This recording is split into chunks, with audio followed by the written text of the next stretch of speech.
പലപ്പോഴും സ്ത്രീകൾ നിങ്ങളോട് ഇഷ്ടമല്ലെന്ന് പറയത്തില്ല. അതിന് കാരണം മതവും സമൂഹവും വിവാഹം എന്ന അവളുടെ കഴുത്തിൽ കുഴുങ്ങിയ ചെങ്ങലയൊക്കെയാണ്. നീയാണ് അത് മനസ്സിലാക്കി അവളെ വിട്ടു പോകേണ്ടത്. അങ്ങനെ നീ വിട്ടു പോകാത്തോണ്ടാണ് പിന്നീട് നീ അവളിൽ നിന്ന് മോശമായ അനുഭവവും അവസാനം അവിഹിതങ്ങളും ഒക്കെ കണ്ടെത്തുന്നത്. അതൊന്നും അവളുടെ കുറ്റമല്ല, അതൊക്കെ നിന്റെ കുറ്റം തന്നെയാണ്. കാരണം ഇതൊക്കെ പലപ്പോഴും മനസ്സിലായിട്ടും നീ അവളെ വിട്ടുപോകാത്തത് നിന്റെ ലൈംഗികമായ വികാരങ്ങൾ തൃപ്തിപ്പെടുത്താൻ വേണ്ടി മാത്രമാണ്. പക്ഷെ നീ മനസ്സിലാക്കാത്തൊരു യാഥാർത്ഥ്യമുണ്ട്. സ്ത്രീകൾ ഒരിക്കലും മാപ്പ് കൊടുക്കുന്നവരെ ഇഷ്ടപ്പെടുന്നില്ല. തല ഉയർത്തിപ്പിടിച്ച് അഭിമാനത്തോടെ തിരിഞ്ഞു നോക്കാതെ അവളിൽ നിന്ന് നടന്നകലുന്ന പുരുഷന്മാരെയാണ് അവർ ഇഷ്ടപ്പെടുന്നത്.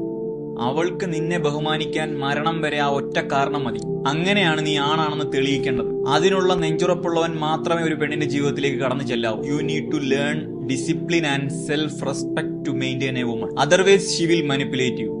ഡിസിപ്ലിൻ എന്ന് പറയുന്നത് നിങ്ങൾ ചെറുപ്പം മുതലേ പ്രാക്ടീസ് ചെയ്യേണ്ട ഒന്നാണ്. അൺഫോർച്ചുനേറ്റ്ലി നമ്മളുടെ സംസ്കാരത്തിൽ നിന്ന് ആ ശീലങ്ങളെല്ലാം തകർക്കപ്പെട്ടു കഴിഞ്ഞു.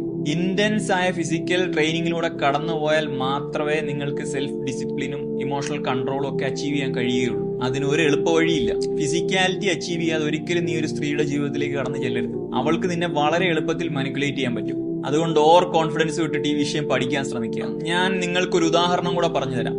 നിന്റെ ഭാര്യയോ കാമുകയോ ഒക്കെ നിന്റെ ജോലിയെ പറ്റിയോ ബിസിനസിനെ പറ്റിയോ നിരന്തരമായി ഓർമ്മപ്പെടുത്തുന്നുണ്ടെങ്കിൽ ആ സ്ത്രീ നിന്നെ പ്രണയിക്കുന്നില്ല എന്ന് നിനക്ക് ഉറപ്പിക്കാം. നിന്നെ പ്രണയിക്കുന്ന സ്ത്രീ ഒരിക്കലും നിന്റെ വരുമാനം കെയർ ചെയ്യത്തില്ല. അവളുടെ മുഴുവൻ ഫോക്കസും നിന്റെ കൂടെ അവൾക്ക് എത്ര സമയം ക്വാളിറ്റി ആയിട്ട് സ്പെൻഡ് ചെയ്യാൻ കഴിയുന്നു എന്നത് മാത്രമായിരിക്കും. അവൾ എന്തിനാണ് നിന്നോട് ജോലിയെ പറ്റിയും ബിസിനസിനെ പറ്റിയൊക്കെ ചോദിക്കുന്നത് നിനക്കറിയൂ? നിന്റെ ജോലിയും ബിസിനസ്സും ഒക്കെ നല്ലപോലെ നടക്കുന്നുണ്ടെന്ന് അവൾക്ക് ഉറപ്പുവരുത്താനാണ്. ഇതിലേതെങ്കിലും ഒന്ന് തകർന്നാൽ അവൾ നിന്നെ വിട്ടുപോകും എന്നുള്ള ഇൻഡയറക്റ്റ് ആയിട്ടുള്ള ഒരു മെസ്സേജ് ആണത്. ഞാൻ പറയുന്ന കാര്യങ്ങൾ മനസ്സിലാക്കാൻ തക്ക ബുദ്ധിമാന്മാരാണ് നിങ്ങളെങ്കിൽ പരമാവധി ലൈക്കും ഷെയറും ചെയ്യുക. നിങ്ങൾക്ക് മാത്രമല്ല, നിങ്ങളുടെ കൂട്ടുകാർക്ക് ഒരുപാട് ആളുകൾക്ക് ഈ വീഡിയോ ഉപകാരപ്പെടും.